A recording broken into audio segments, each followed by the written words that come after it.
everyone. It's Amanda. I'm here in Italy and it's Easter time, and we're going to talk about friendship today. Living in Italy as a foreigner and what my friendships mean to me after all these years. So it's going to be a very cheerful edition. It's Easter Sunday. Look what's on my table. These gorgeous daffodils and white roses are keeping me in the Easter mood.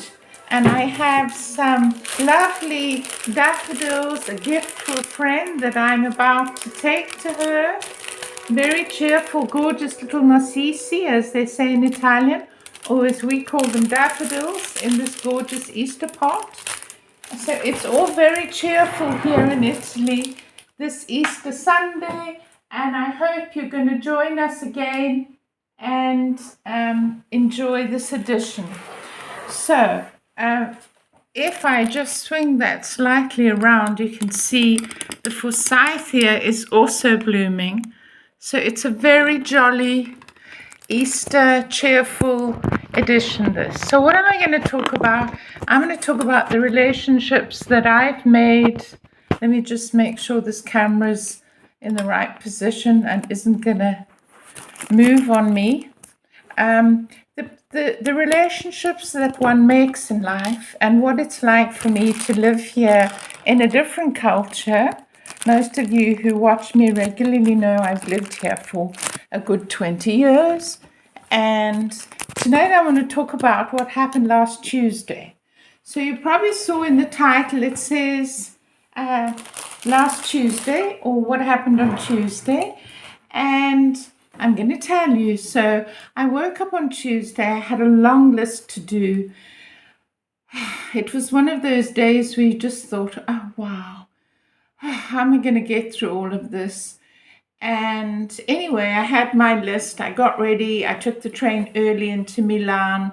I had to go. I had a list. The bank, I had to go and see the bank about a loan that I'd taken out in years past to cover the dentist, and had to deal with that. And I wanted to move my account because if you've been following the blog, I moved a year ago from a house I'd been in for 20 years to a new town and a new place to live. So I had been talking about changing my bank account, but never managed it. So that was my task for the day.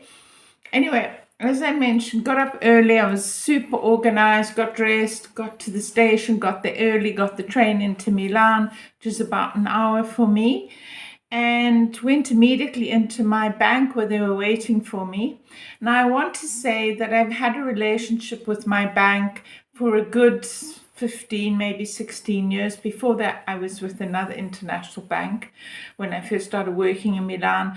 But anyway, this is a big bank. I'm not going to mention names for obvious reasons, but needless to say, I have always, in every relationship in my life, built a relationship with the manager, with the people that I have to deal with, because that's just how I am. I don't know. Other people say, well, it's not like that for me. I've never had a close relationship with my bank manager. I don't speak to them. I don't know their name. I just, whatever.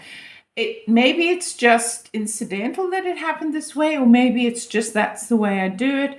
But I usually at Christmas wish them happy Christmas, and at Easter we wish each other. Birthdays we acknowledge. And it's a formality, but it's a friendly formality. And at Christmas, I take them a little gift because they work for me all year. And so it was. So anyway, I went into Roberto. We gave each other a hug. It's a sort of one-armed, a formal hug. But, they're always so happy to see me. We're on first name basis. I don't have any money, so I'm sure they have 100 million other clients who have huge portfolios. I've never had that, but we joke around. We have a nice chat when I go in. I'm one of their English clients. I'm not the only one by any means, obviously. So it was. Anyway, it was quite a tedious meeting. We had to go through a whole lot of stuff. He kept saying to me, would you like to move to that branch? And I said, well, I've been in there. It doesn't really sit well with me. And also I have to travel to get there, so I might as well stay with you. And in the end, we were undecided whether I should close the account or not, because I'd already opened another account somewhere else. closer to me where I am now. But anyway, we had this lovely long meeting, and he asked me to tell him, because we had the time, the door, we got interrupted 3 or 4 times with the staff coming in to ask him. He's the head honcho, so they needed decisions. But eventually he closed the door and he said, okay. And I spoke about my early life, how I came to Italy, all of that. Probably I'd mentioned snippets of it, but he had the time and I had the time, and we had this lovely chat, and it was just, I could see he was fascinated, because I worked in the financial industry many years ago when I was very young. And yeah, we had a lovely chat, and then we wished each other happy Easter, and I left. And then I went and had a quick little lunch at my favorite cafe in Como. If you're ever there, the Brothers, it's called Lake Como. And basically I sat around thinking, what shall I do now? Should I go back home? Because I had an appointment at the dentist just a few towns on from Lake Como. So I thought, how am I going to kill 4 hours? And what I decided to do in the end was to go and see my lawyer. Just because we had some paperwork with the house situation. It's a very long story, but anyway, there were some final things to sort out on the house. Although we could have done it over the internet, we hadn't had a chance to see each other for about a year. I had moved, and obviously I don't live in the same town, and I'm quite a way away from her, from Lake Como. Anyway, I sent her an email because she never responds to her phone because she's normally in court. And I said, can I pop in and just see if everything's okay, and if you need me or whatever? We haven't seen each other for a long time. Is that okay? And she sent me an email back when I was having lunch to say, yes, I'll be around at 2:30. Pop in then for a quick chat. So walked to her after lunch. It was quite a nice walk along the lake, all the reminiscing of 20 years of living in Lake Como. And arrived at her office, and there she was. She came out to greet me. The secretary wasn't there. And we had a big hug, as we always do. We're like sisters. She's been my lawyer since 2013, which doesn't sound a long time ago, but it's more than 10 years ago.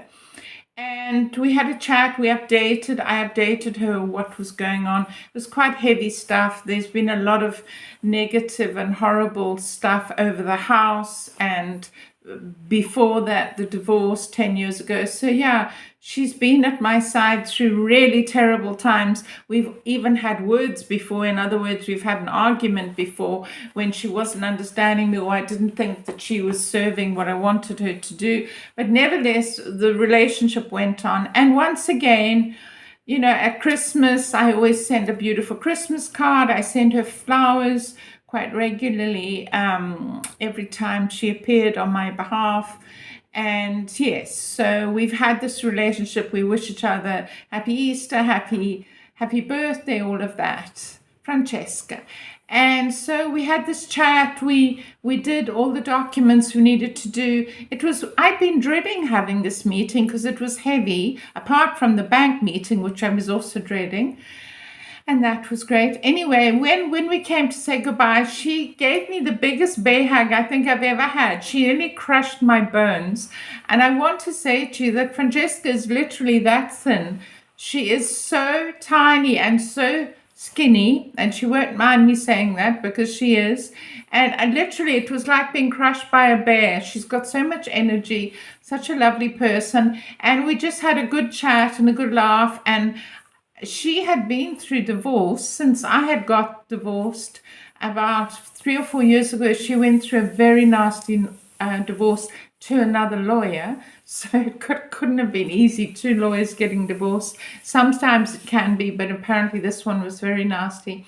And there was just a kinship between us. And she gave me a huge hug. She hung on for about 10 minutes. I don't think I've ever been hugged so long and so hard. And we held each other's hands, and I said, you're strong, I'm strong, we're going to go on. And she said to me, send me some photos of how Easter goes, and so lovely to see you. It was just kind of like when you don't see a long-term friend for a while and then you meet up again. It was like that. It was stunning. And I thought, oh, I'm so lucky. Anyway, I went outside and I thought, oh, wasn't that lovely? I'm so glad I came, yeah, so it's just lovely to be reinforced and supported by somebody professional in my life, just like my bank manager. Anyway, then I ran to the train because I had the dentist appointment. I don't know why I packed all of this stuff into one day, but I do that sometimes. I'm a bit overambitious with my appointments. I just crammed the whole lot in. I knew I was going in that direction, so I crammed it all in. And the dentist was particularly poignant because I was feeling so emotional. After the bank, I had a little weep. I just felt kind of all the stress of the last few years kind of washed over me. I felt quite emotional, and all my transactions, I speak Italian only. None of them can speak English, and it's always been that way. I've spoken Italian only exclusively for at least 18 years, because that's just how it has to be. And people often ask me, isn't it difficult doing business and organizing all this legal stuff in Italian? Well, it's just always had to be that way. You can't go to court in Italy and speak English unless it's a criminal court, in which case you would have a right to have an interpreter. But in a civil court, you don't get that right. You just got to make it happen for yourself. Anyway, long story short, yes. So I ran to the train, had to go to the dentist. Now, the dentist is particularly fraught. I have been terrified of dentists for my entire life. Literally started with a very bad dentist as a child, and that fear has never gone away. And sometimes when I'm at the dentist, they have said to me, you're so calm and you're so good. I'm literally petrified. I'm frozen. I'm frozen on the spot. I can literally put myself there and take, it's an out-of-body experience, not in a good way, that I literally just freeze and take my brain somewhere else to cope with it, because I hate the dentist, hate the injection, hate the smell of the dentist. Every single element of the dentist, the sound of the drill, just the whole thing. I absolutely hate it. And I just personally feel, I don't know why we are in the 22nd century almost, and we still don't know how to do better than an injection with this huge metal injection straight into your gum. You know what I'm talking about. Oh, I hate injections. I've had them in the roof of my mouth. Anyway, I know some of you are going to run away from fear, so I'll stop talking about that. So what happened with Andrea, another person who's my professionals, my lawyer, my banker, my dentist on one day, is that I met him after some horrendous dentists in Italy who took huge amounts of money from me, could never find a good one. I have financed various Ferraris and houses. Don't have any of these things for myself, but certainly have financed dentists to get these, because literally one filling is like $1,000. And I've had root canals, I've had various things. I haven't had implants or anything expensive, just my teeth that they've had to fix. You see, I'm not a spring chicken anymore.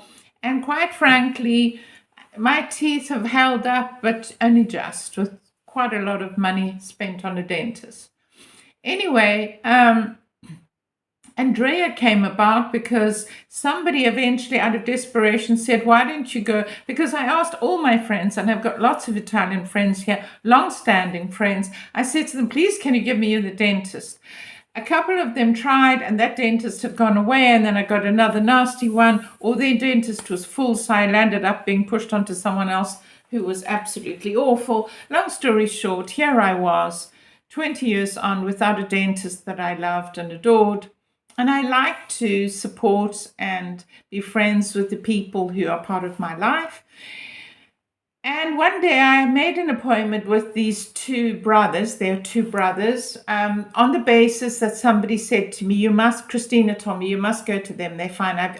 Our whole family's been with them. I thought, finally, I'm going to go there. Anyway, I went in, and as it turned out, one of the brothers who I had an appointment with, they had double booked. So I I'd worked myself up into such a frenzy to go to this dentist, and in the end, he wasn't even available. Anyway, I remember sitting in the waiting room thinking, I'm going to run away now, and it's going to take me a year to build up the courage to come back here. But I didn't. So what happened was, he said, oh, but my nephew is here today, and he's a dentist, and he can see you immediately. So I thought, nephew, how old is he? 12, because the dentist didn't look that old. And in walked Andrea. Andrea literally, if you imagined an angel fell out of heaven, he is tall, he is dark, he is handsome, he is smiley, unlike most dentists. He came in with a mask on because he'd just been helping somebody. He took the mask off. He took my hand. He shook my hand immediately. He was warm. He was kind. He spoke English. Never happened ever in all the dentists I've seen in Italy and the doctors. And he told me that he had a practice in Madrid. He decided to study in Madrid instead of Italy. But all of that besides, he didn't even take x-rays. He looked at my 2 teeth that needed filling, which, by the way, another dentist had just quoted me 10,000 euro because she said they're old teeth. She's got to take all the old fillings out, and she's got to redo, restore, restructure, a whole lot of big words. But it was going to cost me close to 9,000, nearly 10 grand for 2 teeth and to help fill some other little corner up here. Anyway, one of the reasons for the bank loan. Anyway, so I said, okay, well, have at it, babe. I'm just going to go into my little, take myself off here. And he didn't even do it. He was gentle. He was kind. Normally they've got their hands in your mouth. You know how it goes. And they're talking to you and you're trying to answer them while they've got the entire fist in your mouth. And he was gentle, he was kind. We had a little bit of banter, we joked and laughed a little bit. He spoke in English, as I mentioned, which he's Italian, it's not his first language, and he also speaks Spanish, of course. And it turns out he comes to help his father and uncle once a month, so that was lovely. It was my luck. He literally fell out of heaven. And he fixed the 2 teeth in one session. Then I came back for another session. This happened in the past. So I had come back because he said, for the final time, come back to me. Let me just check all the other teeth to make sure that there isn't any other holes. I said, great. And so it had been put off a bit because Christmas came and so it went. Anyway, so I arrived to see Andrea. Just wanted to give you the background of who Andrea was. And in he came. And by the way, all that treatment that he did in the past cost me the sum total of 600 euro as opposed to 10,000. So you do the maths. You do how they were ripping me off. People often talk about being ripped off in Italy. I've been ripped off lots of times. I guess it could happen anywhere. But then Andrea came. Anyway, so this was my 3rd visit with Andrea. He came in. We had the normal greeting. He put his hand out. Always the smiles, the banter. We joke a bit. I always say to him, "Are you married yet?" And he says, "No, I'm not married yet." And I say, "Well, look, if you can't find anyone else, I'll volunteer. I'll take one for the team. I'll put myself up." And we always have a little joke about that. And his nurse goes along with the joke. And I always say, "I know how hard it is to find a good person to marry. So you're welcome. I'll wait for you, however long it takes." So we have this little banter, and it just makes the dentist meeting so much. And I guess it's more fun for him. I mean, he's seeing patients all day, some of whom are obviously not in a very good mood. Anyway, so I said to him, this is my 3rd meeting, and I was quite emotional because I'd just been to the bank, just been to Francesca, my lawyer, and I sat down. He came and he said, "Hi, how are you?" We had our little banter again, and I said to him, "You know something, Andrea?" I said, "I just realized my whole life for over 50 years, I've been terrified of dentists. I have nightmares about going to dentists." And I said, "I'm not scared anymore. I'm so happy to be here. It's nice to see you. I'm completely calm. I know that you're not going to hurt me because you've always said to me, tell me if it's at all painful." I didn't even need an injection for the first 2 because he was gentle and kind. And he said to me, "Just tell me if you feel anything immediately, but you don't have to because I hate the injection." So our goal together is to have injection-less dentistry. And we've managed. So he said, I better just take an x-ray, because I could feel that there was some pain here, but I didn't know if it was up or down. That's how remote it was. So he went along knocking my teeth to see which one was painful. And eventually he said, oh no, I can see it's the upper one. There's a little hole there. And he said, let's have an x-ray. It's the first x-ray I've ever had with him, because he doesn't believe in, the other dentists take x-rays every 5 minutes. God knows, I probably had my brain nuked by now. But anyway, he took a little thing and he said, yes, I can see it's that one. But 20 minutes had passed because he was working on 2 patients, obviously. He had to finish that off. And so it came and he said, I can do it. He said, it'll be 30 minutes. It'll be quick. And I said, you know what? I'm feeling a bit emotional today. Would it be okay if I came back next time you're here next month? Because I've got to run and get a train, because I've got to meet a friend in Milan to have a quick bite to eat. So he said, no, of course. Come back then. It'll be better, because, I can give a full hour and everything will be fine. So when I said to him, I used to be so afraid of dentists and now I have no more fear, he gave me a big bear hug. And I thought, I have collected 3 hugs today from the 3 professionals in my life, and they've all been spontaneous, and I'm the luckiest woman on earth. I walked out of the surgery. They set up my next appointment for next month, and I literally skipped down the road. And as I was going down the road, I thought, I'm going to go and visit the house that I gave up and I'm not living in anymore, because it was nearby. And I wanted to see the cherry tree, because the cherry tree I planted there 18 years ago, and at this time of year it explodes. It's like snow. It's a huge 20-foot cherry tree, which was a baby when I planted it. And I hadn't been back to see it for a year, and I loved it at this time of the year to open my windows, and this explosion of white blossom happened for spring, just like these beauties that are cheering up my day today. This explosion of white blossom. So I walked up the hill, and as I was walking up the hill, I saw 3 young people and somebody else walking in the door of my ex-house. And I thought, I'm going to say hello to them. Now I know who's living here now. And as they walked by, I said, oh, buongiorno, affittare qui. I asked them if they were renting, and they said yes. And I got to see how they'd rearranged everything.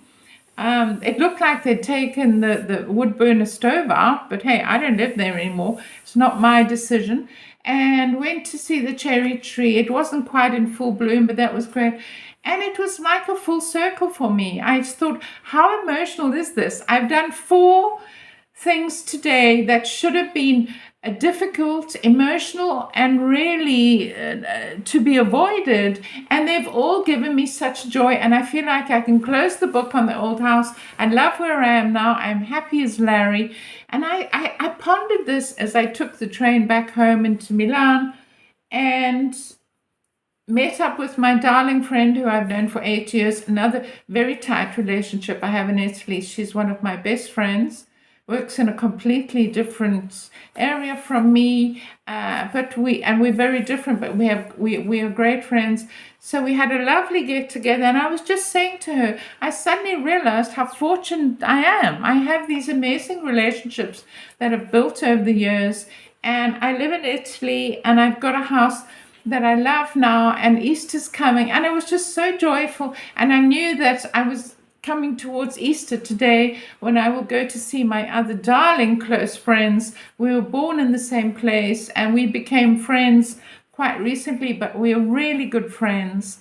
And I realized how many Italian ex-clients, ex-friends, well, not ex-friends, they are friends, but they were ex-clients, and how lucky I am, and what it means to be planted. And maybe for the first time in 20 years, because I've had some really bad times, it's not all a bed of roses. I've had some incredibly challenging operations in Italy, got divorced in Italy, selling of a house, getting rid of a house, emptying a house. I've had some really bad times too. But I just realized how fortunate I am, because it's all about the relationships in your life. So the thing I'd like us to ponder together is, what are the relationships like in your life? Do you have those special friends? Do you have those people you can count on? Because I suddenly realized I couldn't be more fortunate. I don't have any money. I don't have a huge company. I don't, I mean, you could say that my life is challenging in lots of ways, but I'm as rich as anybody can be because I have these wonderful, meaningful relationships and all the new relationships that have come about since I'm living in my new town. The post office, when I went to open my little account there, they all said, everybody, the manager said, everybody knows you here. I said, well, I'm in here just about every day, sorting out this, changing the lights, the water, whatever. And so they are like old friends to me. And I have the parcel shop down the road where I send my vintage things from. They become like family to me. They see me most days. And just, it's about whether you want to put down roots. And I tend to not harp on about how my life used to be, when I wasn't living in Italy. I chose to come to Italy, and my feeling is that I had to make the initiative because I need them. They don't need me, really. And so it was just a reflection on how absolutely lucky I am. And I started out in the morning dreading this day, dreading Tuesday.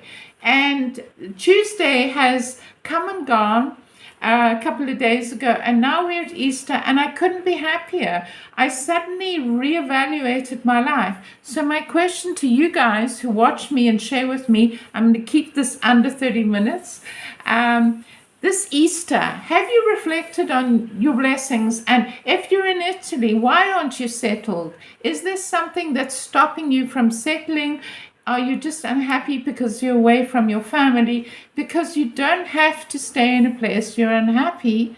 I made a move a year ago and my life changed fanatically. I was happy before, I'm happy now, but I needed to downscale. I got rid of a whole lot of stuff.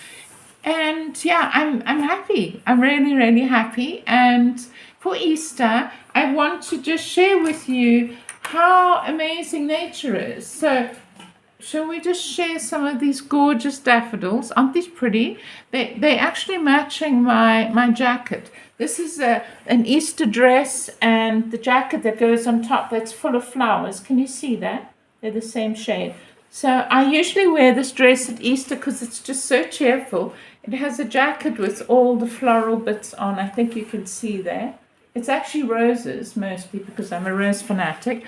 But this Easter, I just want to wish you a happy Easter, of course, a peaceful Easter with your family and dear ones, and just reflect on the good relationships you have. And maybe you're going to write to me and tell me about your dentist and your banker or your friends that make your life worth living. So from here in Italy, from Amanda, this Easter, surrounded by my gorgeous, gorgeous blossoms and flowers, I wish you the best Easter you've ever had. See you on the next one. Write to me in a comment. Don't forget to subscribe and like the video if you enjoyed it. Bye for now from Italy. Happy Easter. Happy Easter. Bye.